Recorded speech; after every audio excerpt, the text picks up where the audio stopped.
6 Minutes, Season 5. The Season of Unknowingness.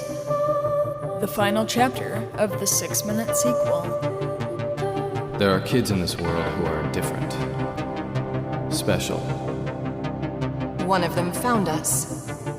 And became family. But her time ran out. And now, that girl is missing.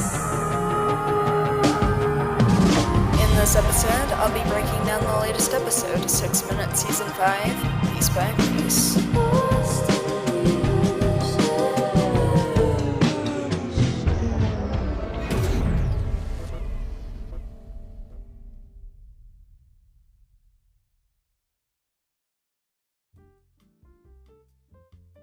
Hey, Review Pop listeners, it's your host, Landon Mueller. We're here today talking about episode 37 of 6 Minutes Season 5. I'm really curious to see kind of how Birdie's gonna navigate just life on the island, being stuck with Adam here and Casey, and you know, they've been separated from Penn, and they really have no way off the island. And of course, Monica and James know that they're on the island, but I think it is all very, very interesting, and I'm excited to see what exactly is going to take place on the island. And then also the cliffhanger for this episode was awesome. It raises so many questions back to just Jude once again and how great he is in this episode. I thought the actor just did an amazing job, and this was a really solid episode. So yeah, let's dive right into it. Birdie and the others are safe on the island, but it was imperative that I leave as soon as possible. You left them there? Why? To help you, of course. Just as Doctor had promised, I can assist in your goal of rebuilding your daughter. You can rebuild Holiday?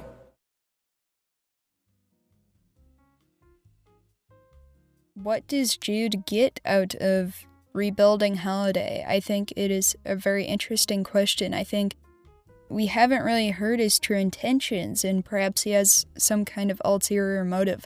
Why exactly would he go out of his way to rebuild a bot? Of course, there has to be something in it for him, right? Jude doesn't just go around helping people for the sake of helping people, right? This is Dr. Whittier. We're talking about someone who is very, very evil and, you know, has made a living off of kind of scamming people and just not being a very good guy. I think this season especially says a lot about his reputation. And then I found it funny that James and Monica weren't more worried about Birdie and her friends being stuck on this island. I mean, that's huge, right? Neverland, this deserted island, and it's not very easy to get off of. So I'm curious to see if maybe they'll send a rescue team for them, or like, when will they go back for their kids, right? But maybe Adam can help Birdie get off the island. I told you, that was an accident. Well, then maybe you need to learn to control your powers. Maybe you need to learn to control your boyfriend. Excuse me, he's not my boyfriend. Would you two shut up? You're so annoying. This clip really reminds me of, and I know it's different characters, but I guess Casey's still involved, the scene at Neverland in Season 2 where Cyrus, Brenly, and Casey are stuck in that pit, that hole in Neverland, and they're trapped in there, and they have to figure out a way to escape, but they keep going back and forth with one another. They just keep arguing the whole time. And ultimately, they don't make a lot of progress in getting out. But I find it super interesting, kind of something similar is happening here.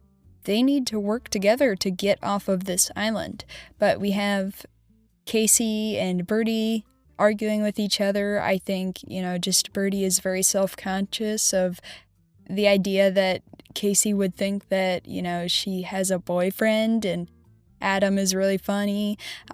Someone had said on Rewind, Adam's been nerfed a little bit. You know, he's not the same ruthless character that we once knew. 1.5, if I'm being generous. Ha ha. You said Casey zapped you before. So? Is that how you know us? From the other world where my sister Holiday existed? Before she was your sister, she was mine. You mean your robot sister? We were a team. A family, even.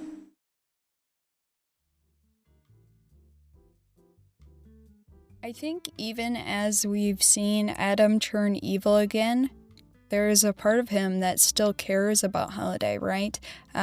Just him describing Holiday and Cam as family. I think that is huge, and it shows that he still has compassion. Even though we like to think of Adam as being this ruthless guy that doesn't care about anybody, only cares about himself, there is a part of him that has this compassion. That's Bruce, and I'm really interested to see, will he turn back into Bruce ever again, right?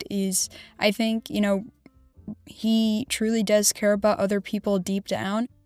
We almost saw that last season with Remy, right? He really started to care about Remy and was interested in her life. But, of course, he felt abandoned by Remy, I think, a little bit. And he turned back to his old ways and habits. And, this version of Adam that is less caring and doesn't really, isn't a good guy. I can't quite figure out how and why Badger was built in this world if Holiday wasn't, but I guess it's not for me to know. My boyfriend, my date is a bot. Oh, this makes it so much worse. Sorry. Believe it or not, I was actually trying to make it better. Really? Why bother? I don't know. Because we were both lied to? That's kind of what Adam does when he's in tricky situations. He forms these alliances because he has nothing to lose, really. He could come around to, forming an alliance with her, because ultimately they have to get off this island. I just find this clip so interesting, and I chose it because we can hear Birdie navigating, her relationship with Badger, and, can she ever trust him again?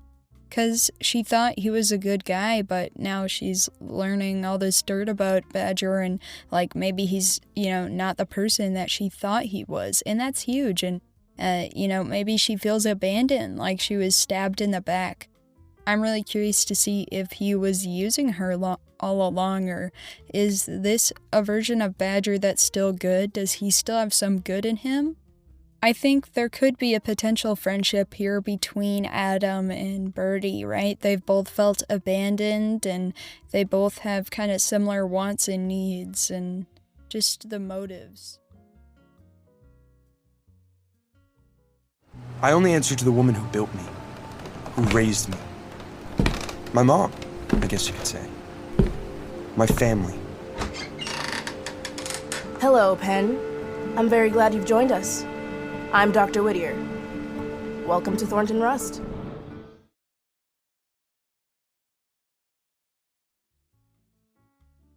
I love every time we go back to Thornton Rust because it is such an interesting place and because there is so much history there. Some of my favorite episodes of 6 Minutes took place at Thornton Rust, and it's such a creepy and fun environment, so I love going back there. But this is such a huge, mini cliffhanger within the episode. The fact that in this world, Badger was built by Adelaide Whittier. What does that say about Adelaide Whittier, right? And I'm really curious to find out how exactly Dr. Whittier died. In season 1 and season 2, we thought he had died in a helicopter crash. But I find this so very interesting, and I'm excited to see what Adelaide is up to, and just her relationship with Badger. It's really interesting to think that Badger could have a mom, and that it's Adelaide, and I think, Adelaide, would she be a good mom to Badger? I don't know. She's making him do these shady things, and I'm really curious to see what Badger's life is like. I'm confident I can talk my way in. And once inside, you can help us rebuild our daughter? That is what I said. Well, in we go. Hang on. Yeah, Monica sounds really worried here, and she should be cautious. This is Jude, and I'm really interested to see if he's trying to take advantage of her or stab Monica in the back. He didn't really answer her question, and is he doing something mischievous? I don't know. But I think Monica's really worried here. She doesn't exactly know what she's gotten herself into. I also want to mention the time jump here. It was discussed on Rewind that this might be one of the biggest time jumps in all 6 minutes because they were on the boat and now they're back in Juneau. But I think it works well and I was able to follow everything. So I think just the whole team, they do a great job kind of making these transitions very, very smooth. Ivan, what's happening? I am happening, Angelica. Excuse me? Who are you? The name is Jude Paxton Whittier. I've returned to reclaim what is mine. He is just so powerful here, and I think just the way he speaks with so much dominance is huge, and he has been working to get back to WhittierCorp since Season 4, and he can do a lot with the resources of WhittierCorp. I think he is up to something very, very bad, and I'm excited to learn kind of what exactly that is. Thank you all so much for listening. If you enjoy the show, please leave a 5-star review. Until next time, this is Landon saying peace, love, and time travel.